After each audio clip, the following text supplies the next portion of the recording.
Bonjour à tous, bienvenue au domaine pour une nouvelle vidéo. Aujourd'hui je vais vous montrer l'incidence ou à quoi ressemble un pied qui n'aurait pas été traité une année comme cette année où on a une grosse pression de maladie.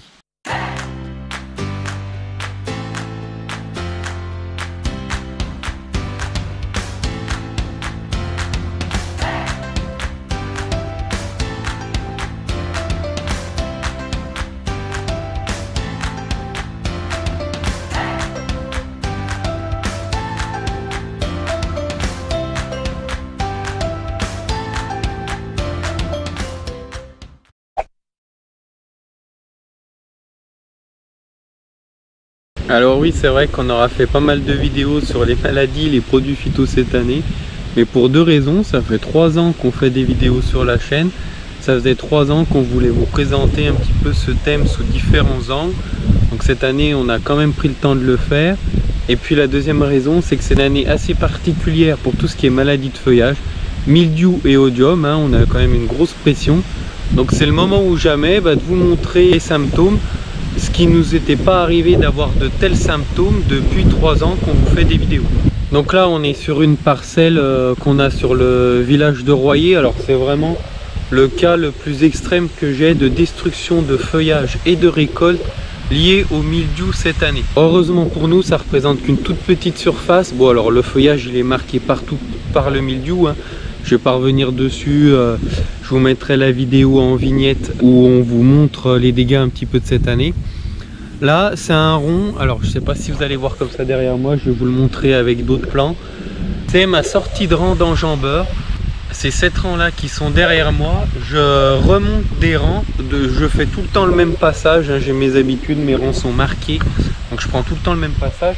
Là il se trouve qu'ici je remonte le coteau et j'arrête ici. Avec la pression qu'on a en maladie, et on voit tout de suite que j'ai pas fait mon travail comme il faut. Là j'ai coupé un petit peu trop tôt mon système de pulvérisation. Alors j'ai toujours tendance à le couper le plus tôt possible pour éviter au maximum de pulvériser le produit sur mes tétières. Ici on est sur un chemin passant, donc les gens peuvent se promener. Donc le but c'est d'essayer de couper le plus tôt possible quand je sors du rang pour éviter de pulvériser du produit partout.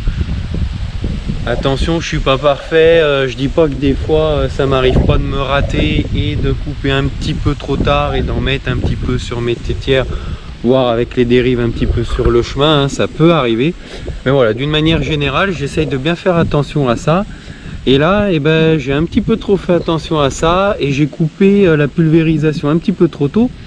Ce qui fait que là, sur ma dernière longueur de piquet, donc en gros, au plus long, j'ai 1, 2, 3, 4, 5... Ouais, en gros, les 6 derniers pieds de mon rang, c'est pas qu'ils n'ont pas été traités, mais ils n'ont pas reçu la dose de produit suffisant.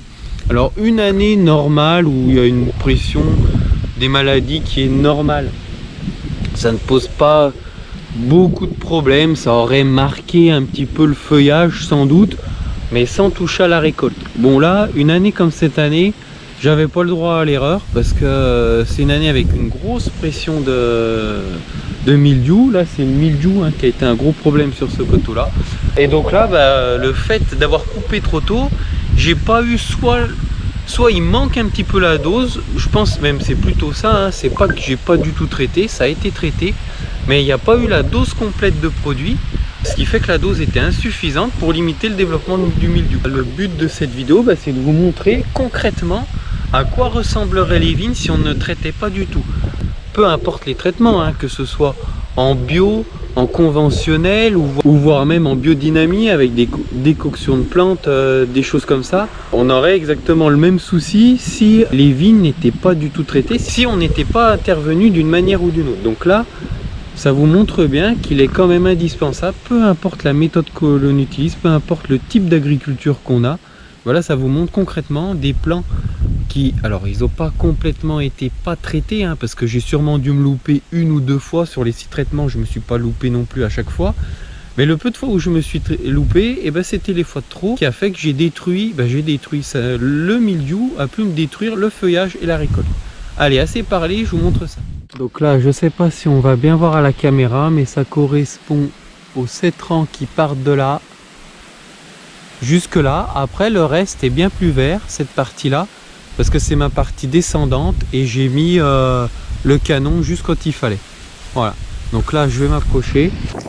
Donc là on voit bien, ça c'est mon rang d'enjambeur. Et bien celui-là, la dose de produit n'était pas suffisante. Donc là le pied, le feuillage est détruit. Il reste quelques feuilles, je suis d'accord avec vous, mais là je considère que le feuillage est détruit parce qu'il reste plus que les feuilles les plus récentes. Et puis bon, bah, vous voyez la quantité de mildiou qu'il y a derrière. Celle-là, elle va tomber prochainement. Vous voyez, normalement, un pied qui n'a pas de souci est vert comme ça dès la base, hein. Là, on voit bien ce pied-là. Le feuillage est détruit. La récolte, on n'en parle pas. Voilà, il nous reste plus qu'un petit raisin comme ça. On va pas aller bien loin et il est en train de finir de sécher. Voilà, donc il reste un autre raisin. Pareil, on voit bien les baies qui sont sèches, hein, donc ça c'est détruit par le mildiou. Voilà, puis voilà, on voit ça tombe, ça fait des raisins tout rabougris. Ça voilà, c'est typiquement un pied détruit par le mildiou. Alors il y a celui-là, celui-ci le feuillage a moins été impacté. Mais on voit bien les raisins, bah, vous voyez, ils ne se sont pas développés. Il y a beaucoup de raisins secs, donc des raisins qui ont été complètement asséchés par le mildiou. On voit bien sur les feuilles. Alors feuillage moins impacté, mais là la récolte est quand même très fortement entamée, puisque je ne sais même pas ces raisins là s'ils vont pas finir par sécher. Voilà. Et là, donc ici on voit pareil. Autre rang, donc c'est la même chose, un feuillage quand même fortement abîmé, et puis les raisins, bon alors là, là l'avantage c'est que le feuillage a été détruit par le mildiou, et là les raisins sont en train d'être finis de détruire par l'odium. Donc voilà, là on a le combo gagnant, odium plus mildiou. Ici c'est le mildiou qui a détruit les raisins, on le voit bien.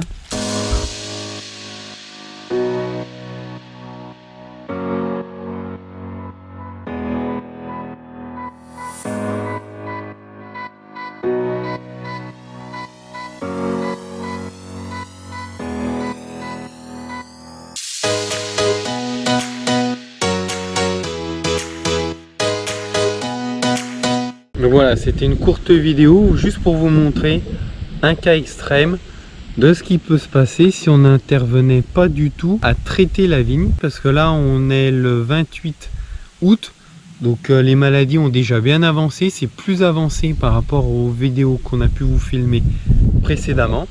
Donc là c'était juste pour vous montrer un cas extrême des dégâts que peuvent causer le mildiou, hein, la destruction du feuillage et la majorité de la vendange c'est du mildiou, mais vous avez vu j'ai aussi de l'odium, donc effectivement sans produit, le champignon s'en donne à cœur joie et il est venu nous détruire aussi bien le feuillage que la récolte. Voilà, hein, une courte vidéo, je ne vais pas revenir sur tout le détail, je vous mets toutes les autres vidéos sur ce thème là en description et puis en vignette. J'espère que cette vidéo vous a plu, n'hésitez pas à poser vos questions en commentaire.